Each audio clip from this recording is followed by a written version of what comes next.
Hello everyone, आप सभी लोगों को हमारी YouTube channel let's learn DPG पे स्वागत है। इससे पहले हम भाग 5 कंप्लीट कर चुके हैं। ये हमारा छठा भाग है और छठा भाग में हम क्या पढ़ रहे हैं, तो हम राज्य के बारे में पढ़ रहे हैं। और राज्य में भी हम क्या पढ़ रहे हैं, तो राज्य में हम गवर्नर के बारे में कंप्लीट कर चुके हैं, है ना। राज्यपाल, जिसको हम हिंदी में राज्यपाल बोलते हैं, उसको हम कंप्लीट कर चुके हैं। ठीक, तो आज हम इसी वीडियो को कंटिन्यू करते हैं। यहाँ से हम पढ़ेंगे विधानमंडल के बारे में। किसके बारे में पढ़ेंगे? विधानमंडल के बारे में पढ़ेंगे। आर्टिकल मतलब अनुच्छेद 168। अब देखिए यहाँ पे विधानमंडल, बिहार में द्विसदनीय विधानमंडल है ना। बाकी सारे राज्यों में नहीं है। भारत के सिर्फ 28 राज्यों में क्या है, द्विसदनीय विधानमंडल है। बिहार हो गया, यूपी हो गया, ठीक, महाराष्ट्र हो गया, कर्नाटक हो गया, आंध्र प्रदेश और तेलंगाना। ये ऐसे राज्य है जहाँ पर द्विसदनीय विधानमंडल है। बाकी के जितने भी स्टेट है उसमें क्या है, तो एक सदनीय है ना। उसमें विधान मतलब द्विसदनीय का मतलब कि विधानसभा और विधान परिषद दोनों है। बाकी राज्यों में विधान परिषद नहीं है। तब चलिए विधानसभा और विधान परिषद में अंतर हम देख लेते हैं थोड़ा। तो चलिए शुरू करते हैं विधानमंडल के बारे में। अनुच्छेद 168, विधानसभा और विधान परिषद में अंतर हम देख लेते हैं। विधानसभा की चर्चा अनुच्छेद 170 में किया गया है और विधान परिषद की चर्चा अनुच्छेद 169 में किया गया है। विधानसभा जो है ये क्या है, तो विधानसभा जो है ये अस्थाई सदन है। लेकिन विधान परिषद क्या है, तो ये अस्थाई सदन है ना। ये अस्थाई किया हुआ है ना, ये गलती है यहाँ पे। उसके बाद विधानसभा को हम प्रथम सदन बोलते हैं, इसको हम, और विधान परिषद को द्वितीय सदन बोलते हैं। विधानसभा के मेंबर बनने के लिए आयु कितना वर्ष का होना चाहिए, तो 25 वर्ष का होना चाहिए। जबकि विधान परिषद की सदस्य बनने के लिए आयु कितना चाहिए, तो आयु चाहिए इसमें 30 वर्ष। विधानसभा में मैक्सिमम सीटों की संख्या कितना है, तो मैक्सिमम सीटों की संख्या है 500। कितना है विधानसभा में मैक्सिमम सीट कितना हो सकता है, तो मैक्सिमम सीट 500 हो सकता है। और विधान परिषद में मिनिमम सीट कितना हो सकता है, तो मिनिमम सीट हो सकता है 1/3। जितना विधानसभा की सीट की संख्या है ना, उसका 1/3 क्या होगा, विधान परिषद की सीट की संख्या हो सकता है। तब जिस तरीके से बिहार में देखते होंगे कि बिहार में विधानसभा सीट की संख्या कितना है, तो बिहार में विधानसभा सीट की संख्या 243। तो 243 है, तो उस हिसाब से विधान परिषद की संख्या कितना हो जाना चाहिए, तो इस 243 को 1/3 से जब मल्टीप्लाई कीजिएगा तो आ जाएगा 81। लेकिन 81 तो है नहीं, कितना है, तो 75 है। तो 75 है, लेकिन मैक्सिमम कितना होना चाहिए, तो 81 होगा मैक्सिमम। क्योंकि विधानसभा का कितना होना चाहिए, तो विधानसभा का 1/3 ही होना चाहिए मेंबर, किसमें, विधान परिषद में। अब चलिए विधानसभा का इलेक्शन डायरेक्ट होता है ना, जो हम लोग देते हैं विधानसभा के इलेक्शन में जो वोटिंग करते हैं, तो विधानसभा का इलेक्शन हो गया। और विधान परिषद का जो इलेक्शन होता है उसमें कौन कौन सा वोटिंग करता है उसको देख लेते हैं। तो विधान परिषद की संरचना किस अनुच्छेद में है, तो 171 के अनुसार है। अब चलिए देखिए, विधान परिषद में जितनी संख्या है, जैसे 75 सीट है ना, 75 सदस्य है, तो 75 सदस्य का 1/3 है, वो कौन कौन सेलेक्ट करता है, तो विधानसभा खुद सेलेक्ट कर लेता है इतना मेंबर। मतलब 75 का 1/3 जब निकालेंगे, 1/3 दिया हुआ है ना एरो दे करके, तो 1/3 निकालेंगे तो कितना हो जाएगा, 25 हो जाएगा। तो 25 मेंबर जो है विधानसभा खुद सेलेक्ट कर लेता है। उसके बाद फिर 75 का 1/3 जब निकालेंगे तो वो कितना आएगा, 25। तो 25 फिर स्थानीय सरकार के द्वारा चुना जाता है। तो लगभग 50 तो ये हो गया, दो ही जगह से 50 सदस्य चुन करके चला गया। उसके बाद राज्यपाल के द्वारा कितना चुना जाता है, तो राज्यपाल के द्वारा चुना जाता है 1/6। 75 का 1/6 कीजिएगा तो लगभग 12, मतलब 12.5 आता है, तो इसे 13 हम मान सकते हैं। तो मतलब कि 13 सदस्य किसके द्वारा चुना जाता है, तो राज्यपाल के द्वारा। तो कितना हो गया, आप गिनती कीजिए, तो ये 50 हो गया, ये 13 कितना हो गया, 63 हो गया। और 1/12 शिक्षक के द्वारा चुना जाता है। तो 1/12 कितना, किसके द्वारा, शिक्षक के द्वारा।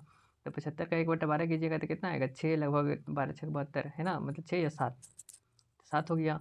7 हो गया, तो ये इधर था कितना, 63, इधर कितना है, 63, इधर इधर हो गया 7, तो कितना हो गया, 70 हो गया। 1/12 फिर स्नातक मतलब जो ग्रेजुएट स्टूडेंट है उसके द्वारा।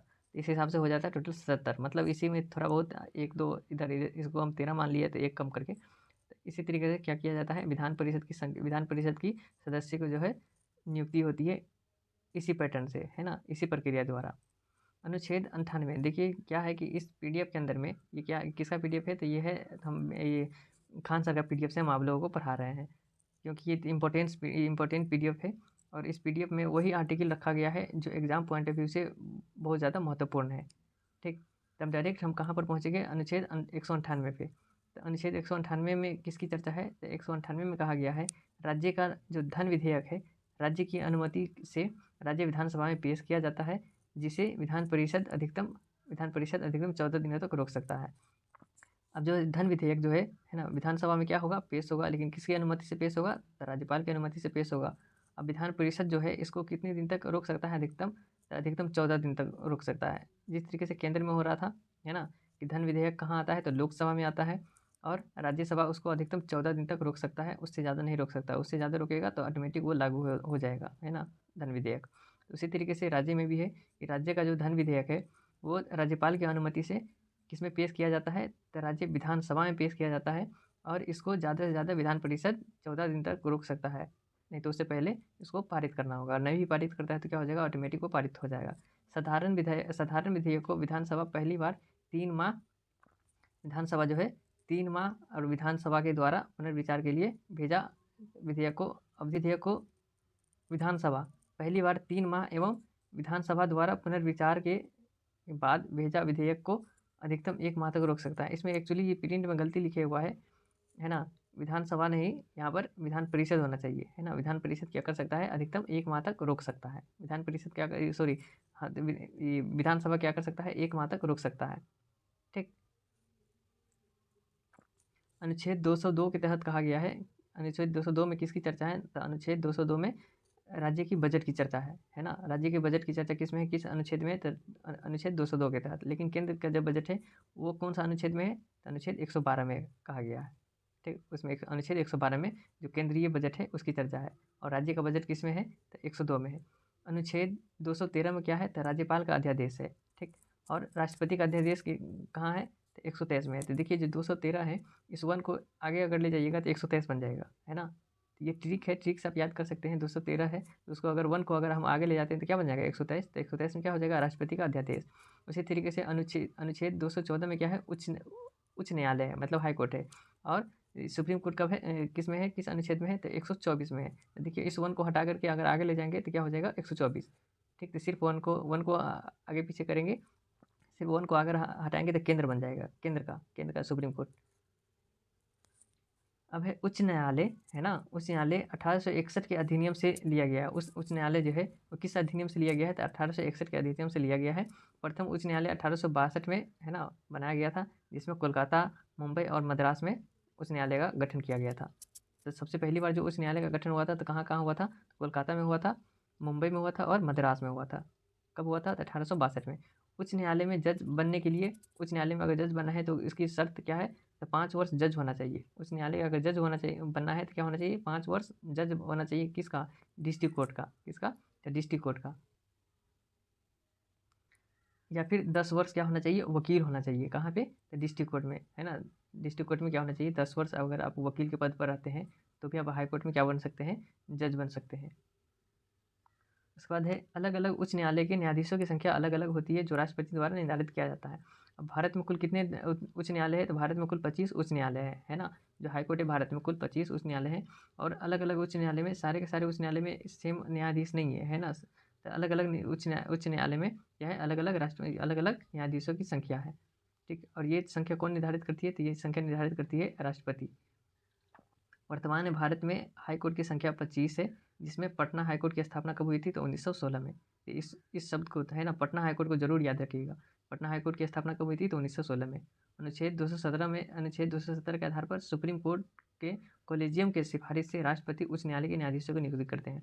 अब जो हाई कोर्ट की जो न्यायाधीश है उसकी नियुक्ति कौन करता है, उसकी नियुक्ति जो है राष्ट्रपति जो है किसकी सिफारिश से करता है, तो सुप्रीम कोर्ट का जो कॉलेजियम होता है, कॉलेजियम में कौन होता है, तो कॉलेजियम में सुप्रीम कोर्ट के जो 5 सीनियर जज होते हैं वही होते हैं कॉलेजियम। तो उसके सिफारिश से, है ना, राष्ट्रपति द्वारा क्या किया जाता है, हाई कोर्ट के न्यायाधीशों को नियुक्त किया जाता है। ठीक, किस किस अनुच्छेद में चर्चा है, तो अनुच्छेद 217 में चर्चा है। जो नियुक्ति के बाद क्या है, जो नियुक्ति के बाद 62 वर्ष की अवस्था तक पद पर कार्य करते हैं। इसका कार्यकाल कितना वर्ष तक है, तो इसका कार्यकाल 62 वर्ष तक है। उसके बाद इसके पूर्व ये अपना त्यागपत्र राष्ट्रपति को देते हैं। हाईकोर्ट का जो ये होंगे न्यायाधीश होंगे वो अपना त्यागपत्र किसको देंगे, तो राष्ट्रपति को देंगे। न्यायाधीश नियुक्ति करने से पूर्व, है ना, राज्यपाल से राष्ट्रपति सलाह करते हैं, है ना। न्यायाधीश को नियुक्ति करने के लिए क्या करते हैं, तो नियुक्ति करने के लिए राष्ट्रपति जो है राज्यपाल से सलाह लेते हैं, है ना, उस व्यक्ति के बारे में। जिसको न्यायाधीश बनाना है। अनुच्छेद 219 के तहत कहा गया है, सुप्रीम कोर्ट के न्यायाधीश का शपथ कौन दिलाएंगे? तो राज्यपाल दिलवाते हैं। तो राज्यपाल जो शपथ दिलवाते हैं सुप्रीम कोर्ट के न्यायाधीश को, सॉरी हाई कोर्ट के न्यायाधीश को, तो वो किस अनुच्छेद में कहा गया है? तो अनुच्छेद 219 के तहत। अनुच्छेद 222 में कहा गया है कि हाई कोर्ट का न्यायाधीश को राष्ट्रपति किसी अन्य हाई कोर्ट में बदल सकते हैं। ठीक, तो अनुच्छेद 222 के तहत क्या क्या है? तो जो राष्ट्रपति है वो किसी भी हाई कोर्ट के जो न्यायाधीश होंगे वो किसी भी हाई कोर्ट में ट्रांसफ़र कर सकते हैं। मतलब इस न्यायाधीश को क्या कर सकते हैं? ट्रांसफ़र कर सकते हैं। जिस तरीके से राष्ट्रपति के पास पावर है कि राज्यपाल को भी ट्रांसफ़र करते हैं, है ना? कहीं का राज्यपाल किसी स्टेट का राज्यपाल दूसरी स्टेट में, इस स्टेट का राज्यपाल दूसरे तीसरे स्टेट में ऐसे ट्रांसफ़र कर सकते हैं। उसी तरीके से न्यायाधीश को भी क्या कर सकते हैं? ट्रांसफ़र कर सकते हैं। कौन ट्रांसफ़र करेंगे? तो राष्ट्रपति। अनुच्छेद 226 के तहत कहा गया है कि उच्च न्यायालय, है ना, मूल अधिकार की रक्षा के लिए 5 प्रकार के रीट निकालते हैं। तो मौलिक अधिकार में भी हम पढ़ाए थे, जो हाई कोर्ट होता है वो जो रीट जो निकालता है मूल अधिकार को रक्षा करने के लिए, वो किस अनुच्छेद के तहत निकालता है? तो अनुच्छेद 226 के तहत निकालता है। अनुच्छेद 226 के तहत। लेकिन सुप्रीम कोर्ट किसके तहत निकालता है? तो सुप्रीम कोर्ट निकालता है अनुच्छेद 32 के तहत। उसके बाद है तलाक विवाद, है ना, वसीयत, सांसद विधायक का विवाद सुप्रीम कोर्ट में ही जाता है। जैसे इस तरीके से तलाक वाला विवाद हो गया, है ना, ठीक, वसीयत हो गया मतलब ज़मीन, है ना, विधायक जो हो गया, विधायक का जो विवाद हो गया, ये सब कहाँ जाता है? ये मामला सब जाता है हाई कोर्ट में। ठीक, सुप्रीम कोर्ट में नहीं जाता। अनुच्छेद 233 के तहत कहा गया है जिला न्यायालय के न्यायाधीश को हाई कोर्ट ने सिफारिश के पर राज्यपाल नियुक्त करते हैं। अब जिला न्यायालय के जो न्यायाधीश है उसको कौन नियुक्त करेंगे? तो उसको नियुक्त करते हैं राज्यपाल। अब देखिए किस तरीके से एक लेयर बना हुआ है। हाई कोर्ट के न्यायाधीश को नियुक्त करते हैं कौन? हाई कोर्ट के न्यायाधीश को नियुक्त करते हैं ये राष्ट्रपति। कौन नियुक्त करते हैं? राष्ट्रपति। लेकिन जिला न्यायालय जो है ना, डिस्ट्रिक्ट कोर्ट, उसके जो न्यायाधीश होंगे उसको कौन नियुक्त करेंगे? तो उसको नियुक्त करेंगे राज्यपाल। ठीक,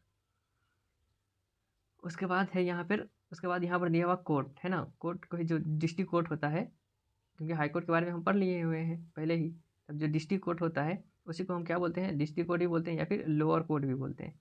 अब उसको हम दो तरीके से कैटेगराइज करते हैं, है ना, उसको दो तरीके से कैटेगराइज किया गया है। एक है सिविल कोर्ट और दूसरा है सेशन कोर्ट। ठीक, सिविल कोर्ट में कैसा मामला जाता है? सिविल कोर्ट में जाता है जो ज़मीन वाला मामला है ना, शादी विवाह, है ना, तलाक वलाक वाला मामला है, तो वो सिविल कोर्ट में जाता है। और सेशन कोर्ट में कौन सा मामला जाता है? तो अपराध संबंधी जितने भी मामला है ना, मर्डर का हो गया, है ना, कहीं ये किसी का अपहरण वाला केस हो गया, तो कहाँ जाएगा? तो सेशन कोर्ट में जाता है। तो हाई कोर्ट, है ना, जिला न्यायालय पर नियंत्रण रखता है। हाई कोर्ट किस पर नियंत्रण रखेगा? तो हाई कोर्ट जिला न्यायालय पर। डिस्ट्रिक्ट कोर्ट पर जो नियंत्रण रखता है कौन रखता है? तो हाई कोर्ट रखता है। परिवार न्यायालय पारिवारिक विवाद, है ना, लोक अदालत आपसी समझौता। लोक अदालत में कैसा कैसा मामला जाता है? तो आपसी समझौता, है ना, ज़मीन वमीन का किसी के साथ मामला है तो आपस में जो समझौता कर लेता है तो कौन सा अदालत में जाएगा? तो लोक अदालत में जाएगा। लोक अदालत का निर्णय अंतिम होता है, जिसकी अपील कहीं भी नहीं की जा सकती। अगर लोक अदालत में चले जाते हैं, है ना, और आपस में समझौता कर लेते हैं तो वो अंतिम अंतिम आपका निर्णय होगा। उसके बाद अब फिर से आप उस विवाद के ऊपर आप कहीं भी अपील नहीं कर सकते हैं। लोक अदालत में दीवानी, फौजदारी एवं राजस्व से संबंधित मुकदमे दर्ज किए जाते हैं। तो लोक अदालत में किस तरीके से फौजदारी, दीवानी, राजस्व, ये सब मामला किसमें दर्ज किए जाते हैं? तो ये लोक अदालत में दर्ज किए जाते हैं। डॉक्टर APJ अब्दुल कलाम के सिफारिश से 2006 में सुलभ एवं सस्ती न्याय दिलाने के लिए चलाया गया न्यायालय का गठन किया गया है। मतलब चल न्यायालय का गठन किया, मतलब APJ अब्दुल कलाम के तहत जो है उसके सिफारिश से 2006 में सुलभ एवं सस्ती न्याय दिलाने के लिए चल न्यायालय, है ना, कौन सा न्यायालय? तो चल न्यायालय का गठन किया गया। तो चलिए यहाँ तक हमारा राज्य का भाग खत्म होता है। भाग 6 खत्म हो रहा है ना। अब हम अगले वीडियो में पढ़ेंगे भाग 8 के बारे में। ठीक, और भाग 7 है तो भाग 7 को हटा दिया गया है ना। भाग 7 संविधान के जो कॉन्स्टिट्यूशन है उससे हटा दिया गया भाग 7 को। तो भाग 6 के बाद डायरेक्ट हम भाग 8 बढ़ेंगे, जिसमें हम भाग 8 में क्या पढ़ेंगे? तो संघ राज्य क्षेत्र मतलब केंद्र शासित प्रदेश। तो अगर इससे पहले वाले वीडियो नहीं देखे हैं तो हमारे प्लेलिस्ट में लगा हुआ है, जा करके एक एक करके सारा वीडियो पढ़ लीजिए, है ना, सारा वीडियो देख लीजिए, ताकि आपका जो आने वाला एग्ज़ाम है ना, आने वाला एग्ज़ाम के लिए बहुत ही ज़्यादा महत्वपूर्ण क्लास सब हम वीडियो में प्ले लिस्ट में जा करके वहाँ पर हम अरेंज कर दिए हुए हैं। तो एक एक करके आप वहाँ से देख सकते हैं। अगर चैनल पर नए हैं तो चैनल को सब्सक्राइब कर लीजिए, ताकि सारे वीडियो का नोटिफिकेशन आपके पास सबसे पहले पहुँच जाए। तब तक के लिए थैंक यू।